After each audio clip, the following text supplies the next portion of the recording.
नमस्कार, good morning. आज PM Shri school Jawahar Navodaya Vidyalaya के +1 आर्ट्स और +2 आर्ट्स के विद्यार्थी एक्सपोजर विजिट के लिए राखीगढ़ी जा रहे हैं। राखीगढ़ी जो हिसार हरियाणा में स्थित है, वहाँ पर आर्कियोलॉजिकल साइट जो है वो देखेंगे आज हम।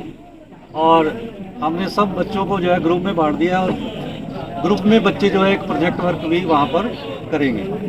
तो मेरे साथ हमारे साथी डॉक्टर सुनील जी, मैडम पूनम और मैडम रजिंदर कौर जी और सब विद्यार्थी जो है आज एक्सपोजर विजिट के लिए जा रहे हैं। तो चलते हैं राखीगढ़ी।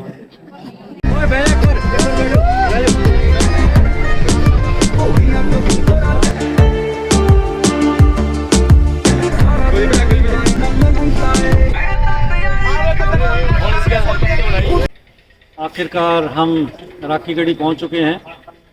राखीगढ़ी जो है हड़प्पा सभ्यता का सबसे विशाल स्थल है और अभी इसका उत्खनन चल रहा है और हम जो है राखीगढ़ी पहुंच चुके हैं। हमारे बच्चे हमारे साथ हैं और ये देखिए इधर जितनी प्राचीन सभ्यता है उसकी अवशेष है यहाँ पर और दीवारें हैं, दीवारों में ईंटें हैं और ये प्राचीन काल की सारी ईंटें हैं। ईंटों का पैटर्न भी आज की तरह ईंटों का है। कुछ बड़ी ईंटें हैं, इसमें साइज़ आप देख रहे हैं। थोड़ा सा जूम करके दिखाएं इसको। और जो साइज़ है ईंट का वो आज की ईंट से बहुत बड़ा है। और ये स्टेप बने हुए हैं, स्टेयर केस बने हुए हैं। ये दीवारें हैं, दीवारों के बीच में जो है वो पक्की दीवारें भी, उसका भी इस्तेमाल किया गया है। मिट्टी आप देखें, मिट्टी की कई लेयर्स हैं यहाँ पर। प्राचीन काल के जो बर्तन हैं मिट्टी के वो यहाँ मिले हैं। और ये जो है वो 3 फेज़ और कुछ और भी जहाँ पर टिल्ले हैं जो उधर इस साइड में है, मेरे राइट साइड में। और एक जो टिल्ला है वो लेफ़्ट साइड में है। म्यूजियम बन रहा है और ये राखीगढ़ी सारा गांव है जहाँ पर आप देख सकते हैं। राखीगढ़ी विलेज है पूरा, बहुत बड़ा गाँव है। और ये हमारे बच्चे जो हैं वो आ रहे हैं यहाँ और बहुत ही अच्छा एक विशाल स्थान है।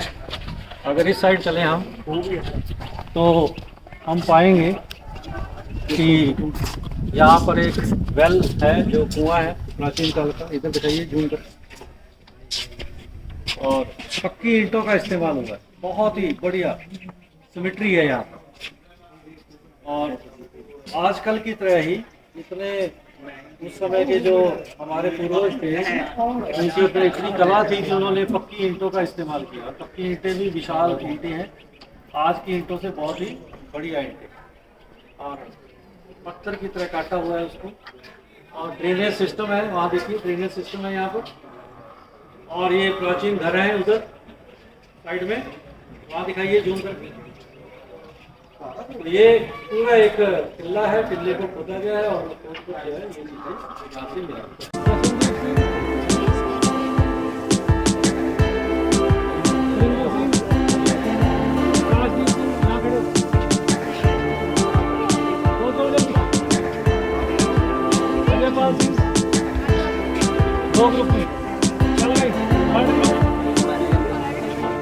पांचवा प्रमिला हर्षप्रीत कौर, नेहा, कुशलप्रीत कौर, किरणा कौर, हरमनदीप, सुरीता, खुशप्रीत कौर जो है यहाँ लोकल गाइड हैं जो इस राखीगढ़ी जो साइट है हड़प्पन साइट, इसके बारे में विस्तार से हमारे बच्चों को बताएंगे।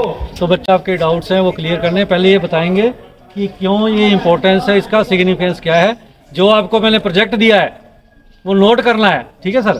सर हमने इनको ग्रुप में बांट दिया है। इस प्रोजेक्ट के मैं आपको भी बता देता हूँ। प्रोजेक्ट में पहला जो प्रोजेक्ट का नाम है वो है ज्योग्राफिकल फीचर, ये इसका भौगोलिक उस समय कैसी थी, ठीक है साइट। दूसरा है कौन कौन सी टेक्नोलॉजी का उस समय यूज करते थे उस समय के लोग। हिस्टोरिकल कल्चरल सिग्निफिकेंस क्या है इस साइट का, और देश की डेवलपमेंट जर्नी में इस जगह का क्या रोल है, ठीक है सर। तो स्टार्ट करते हैं। लड़कियों का एक साइड, लड़कियाँ इधर आ जाओ, लड़कियाँ इधर आ जाओ। ये RR 3 किला नंबर 3 है। ये जो आसपास का सराउंडिंग एरिया इससे अप्रोक्सीमेट 14 मीटर की हाइट है इस टीले की। ये 2024 के अंदर फाइंड आउट हुआ था। इसमें 2 स्टोव हैं, 2 चूल्हे हैं, 1 पिट, एक हारा है ये बोलते हैं। और ये सेकंड स्टोरी है, सेकंड मंजिल। बेसिक आज के दिन भी वही है। जिस तरह से हम घरों के अंदर धुएं की व्यवस्था इस तरीके से करते हैं कि वो घर के अंदर ना फैले, बाहर से निकल जाए। तो ये सेकंड स्टोरी मंजिल पे रखने का मेन रीज़न ये है कि धुआं ऊपर से चला जाए। और तीनों की कनेक्टिविटी ये बता रही है, जिस तरह से हम शादियों के अंदर पहले भट्टियों का यूज करते थे, अब सिलेंडरों का यूज करते हैं, तो तीनों की कनेक्टिविटी ये बता रही है कि इसी सार्वजनिक फंक्शन वगैरह के लिए चीज़ यूज की गई है। तो उस टाइम का स्केलेटन 4 से 4.5 साल पुराना स्केलेटन मिलेगा, वो बरियल साइड पे और एग्जीबिशन सेंटर के अंदर ही दिखा पाऊंगा मैं आपको। जी ठीक है। ठीक है सर। अब एक एक करके इनको बता दो सर, ये जो और बीच में पिट हारा है ये, ठीक है। और मैंने बता दिया कि ये जो यूज किया गया है, ये जिस तरह सामूहिक चीज़ के लिए ही इसको यूज किया गया है। कुएं का ड्रेनेज सिस्टम होता था, वहाँ ब्रंट ब्रिक्स यानी पक्की ईंटों का यूज करते थे। इसके अलावा मोस्टली मड ब्रिक्स का यूज करते थे हाउसेज वगैरह बनाने के लिए। ठीक है। ईंटों का जो रेशो वो 1:4 का रेशो होता था, 1 की मोटाई, 2 की चौड़ाई और 4 की लंबाई। ईंटों का साइज छोटा बड़ा हो सकता था, लेकिन रेशो सेम रहता था। ओके। ठीक है। और इस चीज़ के बारे में, इससे ड्रेनेज सिस्टम के साथ में ये बाथरूम और किचन अटैच थे, और उस ड्रेनेज की जो वेल है वहाँ पे उससे प्रॉपर रूप से अटैच है। उस वहाँ पे जाने के बाद ही अच्छी तरीके से बता पाऊंगा उस चीज़ के बारे में। इसमें आप ईंटों का शेप देखिए, आगे से इसमें एडवांस जो वाइड है, यानी इनका स्ट्रक्चर ही ढंग से तैयार किया गया है कि लगाने से ही सर्कल होता है। और इसको जहाँ भी इनका मैनेज किया था, और इस ड्रेनेज के बाथरूम और किचन को खुद से अटैच होते थे। जो पानी यूज करना होता इस पूरे के पानी को गाड़ी के की बात सिर्फ पानी के बाद इलेक्ट्रिक पानी था, वहाँ से तो वापस बीच से ब्लैक और पीछे से येलो। और उस टाइम किसी भी को यदि हमें दूसरे से टकराएंगे तो उसमें की जैसे काम क्रिएट करेंगे, यानी इतनी मजबूत ड्रेनेज सिस्टम मिलेगा। लेकिन उस टाइम पे इतने सभ्य और शिष्ट लोग थे, यानी हर हाउस की बैक साइड से ड्रेनेज सिस्टम होता था, ताकि हवा के माध्यम से भी गंद वगैरह ना आए। इतनी नॉलेज थी उस टाइम में व्यक्तियों को।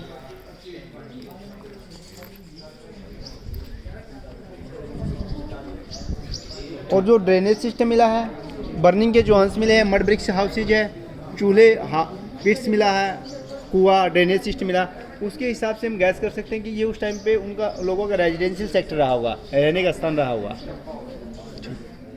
दिखाई दे रहा है, इसको ना पानी यहाँ से टकरा के सीधा उस दिशा में डाइवर्ट हो, इसलिए उन्होंने ऊपर उठाया हुआ है एक ईंट को, ताकि ना पानी से टकरा के सीधा उस दिशा में डाइवर्ट हो जाए।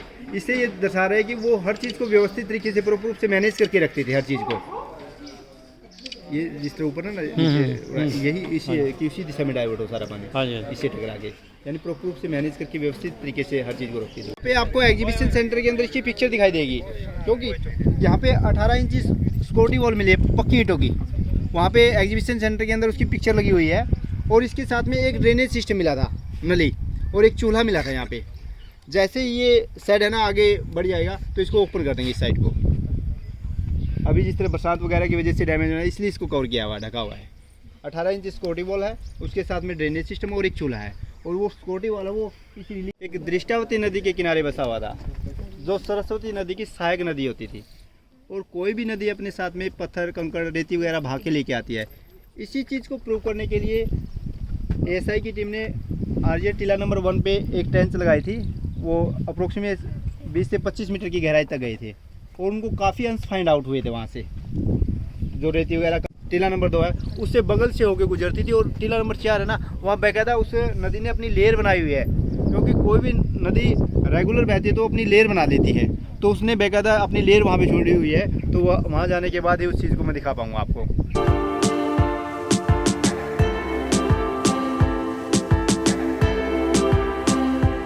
तो घर के अंदर है ना, नींव लगभग एज इट इज रखते हैं, थोड़ा बहुत नक्शे थोड़ा बहुत 19 चेंज करते हैं। उन्होंने भी क्या किया कि जिस तरह से ये मड ब्रिक्स की नींव है, थर्ड फेज के अंदर उन्होंने ना, थर्ड स्टेज के अंदर मकानों आपको ये वाली, ये ब्लैक लेयर उस दिशा में भी, तो इस यानी रेगुलर उन्होंने अपनी वो छोड़ी हुई है। यहाँ तक वो नदी बहती थी, ये ब्लैक लेयर है, अब पीछे तक मिलेगी ये आपको। और जिस तरह इस गली रास्ते को बना गया ना, ये भी मिट्टी को कट करके बना गया सारा। तो टीले को तो डैमेज किया है, लेकिन जो उनका काल रहा है 6000 BC से 1300 BC तक उनका काल रहा है। 6000 BC से 2600 BC तक अर्ली हर्पन काल, और 2600 से तक 1900 BC तक मैच्योर हर्पन काल, और 1900 से 1300 BC तक उनका डिक्लाइन फेस रहा, जो उनका पतन का कारण रहा है, कहीं कुछ एक जगह बाढ़ के कारण। लेकिन राखीगढ़ी के अंदर जो साक्ष्य मिले हैं, उसके अंदर क्योंकि हर चीज़ें पूर्ण रूप से मैनेज व्यवस्थित की हुई चीज़ें हैं, तो हड़प्पनकालीन लोग यहाँ पे दृष्टावती नदी के सूखने के कारण हड़प्पनकालीन लोग यहाँ से प्रस्थान करके दूसरी जगह पे चले गए।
गांव के आसपास है। इसके अलावा चारटीले गांव से अप्रोक्सीमेट 2 से 3 किलोमीटर की दूरी पे है।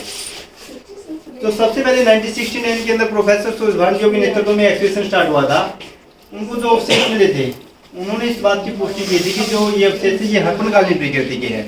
उसके बाद में डॉक्टर महेंद्र नाथ जो के नेतृत्व में 97-98 से एक्सपेडिशन स्टार्ट हुआ, उन्होंने ये माना कि ये जो अवशेष है ये मैच्योर हड़प्पन और अर्ली हड़प्पन दोनों से संबंधित अवशेष है। इसके अलावा आरजे टीला नंबर 1 पर जो मेन वैल्यूएबल चीजें फाइंड आउट हुई है उसमें सबसे मेन वैल्यूएबल चीज ये सील है, मोहर जो बोलते हैं ये वाली, जिससे राजा महाराजा उस टाइम पे व्यापार के लिए यूज किया करते थे। और इसके ऊपर ये लिपि लिखी गई है ना ये वाली, इसके बारे में एसआई की टीम कंफर्म नहीं कर पाई कि वास्तव में इस लिपि का अर्थ क्या है। जिस तरह से हम इंग्लिश के अंदर 26 लेटर यूज करते हैं, इसी तरह से ये 400 सिंबल हैं और हर सिंबल अपने अलग साउंड क्रिएट करता है। लेकिन जो मेसोपोटामिया इराक वाले थे उन्होंने क्या किया कि अपने इजिप्ट भाषा बड़ा पोर्ट मिलता है, यानी उस टाइम पे भी साफ सफाई का इतना महत्व था, इतने नॉलेज व्यक्तियों को थी, इसको एज ए डस्टबिन वो लोग यूज करते थे। ये ऊपर से ली गई तस्वीर ये वहीं से निकली है ना जो, हाँ, ये वहीं की है, जो छुपा रखी है, हाँ, वही की वहीं की तस्वीर है, वही है बच्चों, ये जो वहाँ ढक रखी है ना वही है फोटो उनकी। ये देखिएगा जो मैंने बताया था 18 इंच स्कोटी वॉल मिली है ये, और ये चूल्हा है जी, ठीक है, और इसके साथ में एक ड्रेनेज सिस्टम मिला वो वहां पे नजर आएगा आपको। ये जो दृष्टावती नदी के अंश फाइंड आउट करने के लिए, ठीक है, गहराई तक गए थे। और ये 35 एकड़ है जो मैंने फोर्सेज का मेंशन किया आपको, ये मडब्रिज के हाउसेज मिले थे, ठीक है, 35 एकड़ के अंदर ये अभी गवर्नमेंट ने 2 मंथ पहले ही एक बार किया इसको, ये हम फाइंड आउट करने के लिए। और ये 10 होल दिखाई दे रहे हैं आपको ये वाले, ये सुराग, इसका देसी भाषा में यूज करें तो जिस तरह से नीचे से मड ब्रिक्स की ईंटें लगा के मोटे प्लास्टर से लिपाई की जाती थी, इसी तरह से 4 दीवारी मड ब्रिक्स की निकाल के मोटे प्लास्टर से लिपाई की जाती थी। और ये 10 होल रखने का मेन रीजन ये था, उस टाइम का ये बहुत बड़ा अनानागार है, यानी अनाज को संग्रह करने की जगह है, ताकि अनाज के अंदर से जो गैस हो इन होल के माध्यम से निकल जाए और उसके अंदर से हवा क्रॉसिंग होती रहे, ताकि लंबे समय तक उस अनाज को सुरक्षित रखा जा सके। जिस मैंने ये आपको मिट्टी की गोली दिखाई दे रही है 3 वाले इस साइड वाले, ये जो मैंने जिक्र किया आपको कि यहाँ से भट्टी के काफ़ी अंश मिले हैं और यहाँ से उस भट्टी के अंदर कच्चे माल को पक्के माल में कन्वर्ट करके यहाँ से निर्यात किया जाता था। इस पे उस टाइम के बेकायदा फिंगरप्रिंट भी मिलते हैं। ये मिट्टी का गोला होता था, भट्टी की हीटिंग को कंट्रोल करने के लिए उसके अंदर भट्टी के अंदर है ना मुस्टिका को मिट्टी के गोले को डाल देते थे, जिससे उसकी हीटिंग कंट्रोल हो जाती थी जैसे ये पक्के तैयार होते थे वो विल्ड एनिमल से बचने के लिए एज ए वेपन के रूप में वो लोग यूज करते थे, यानी डबल स्टेनलेस इनका यूज होता था। इसके अलावा ये टेराकोटा केक है, ये सर्कल शेप में मिलेगी, ट्रायंगल शेप में मिलेगी। ये रसोई के अंदर जिस तरह हम आज के टाइलें यूज करते हैं फर्श लगाने के लिए, किचन के अंदर ना एज ए फर्श के लिए इनका यूज किया जाता है। वही है आपको दिखाई दे रहा है ना, ये वाला, ये हमें छोटे साइज में मिला है, यहाँ पे बड़े साइज में मिला है। ये फ्रिज है उस टाइम का, इसके अंदर छोटे साइज का मिला तो इसके अंदर से अलग से एक छोटे साइज का पोर्ट मिलता है, बड़े साइज का मिलता है तो बड़े साइज का पोर्ट मिलता है। छोटे साइज के पोर्ट में जिस तरह दूध दही वगैरह, एक तो इसको डबल प्रोटेक्शन मिल जाता था, एक जाली नुमा से ना उसके अंदर से हवा क्रॉसिंग होती रहती थी, लंबे समय तक उसको सुरक्षित रखा जाता था। और ये चॉकलेट कलर की पेंटिंग दिखाई दे रही है, ये अर्ली हड़प्पन काल को दिखा रही है। अर्ली हड़प्पन काल के अंदर ही चॉकलेट कलर की पेंटिंग यूज की जाती थी। और ये देखिएगा, ये 4 से 4.5 साल पुराना स्केल्टन है। अब इसके स्केल्टन के साथ इस तरह के बर्तन मिलते हैं। जो काफ़ी रिच फैमिली से बिलोंग करने वाला व्यक्ति था ना, उसको दफनाते व्यक्ति इस तरह के शाइनिंग वाले काफ़ी ज़्यादा मात्रा में बर्तन मिलते हैं।